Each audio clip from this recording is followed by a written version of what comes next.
Since my work is a big part of my life and vice versa, I will try to reach climate neutrality in my life, not only in my job, by the year 2030.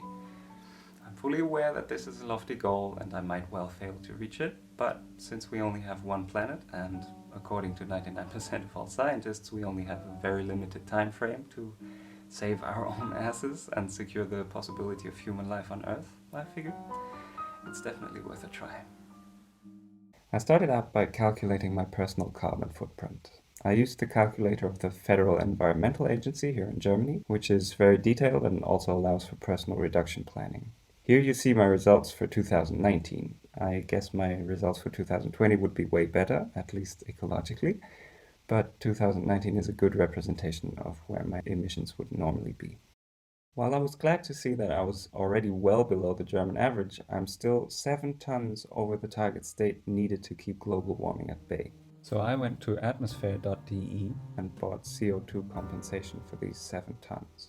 Of course, reducing your emissions in the first place is always better than compensating for them afterwards, but I figured that in this specific situation, this was the best I could do. I was surprised by how little this actually costs. I paid around 150 euros for 7 tons, which is 90% of my total emissions. This made me think that we as artists should make it a general rule to always price in the costs for CO2 compensation into our budgets, especially when there's federal money involved. I will definitely do so from now on.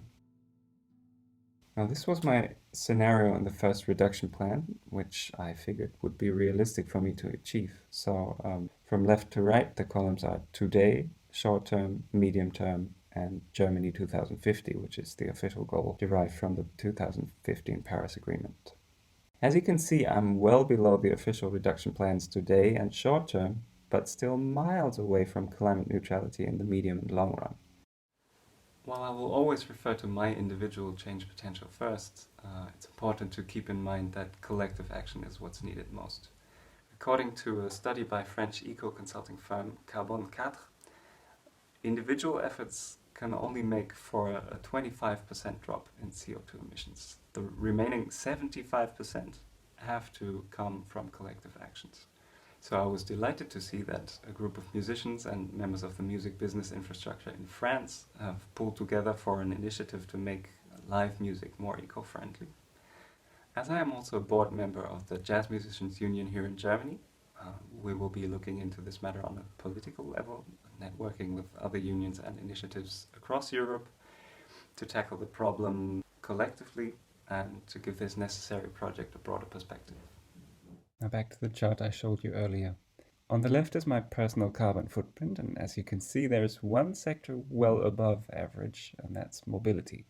As I mentioned in the intro video, I will go through all the situations I usually encounter as a jazz musician and check them for various sectors of CO2 emissions. Since mobility is my biggest emission factor, I will start with this sector in the next episode, so stay tuned.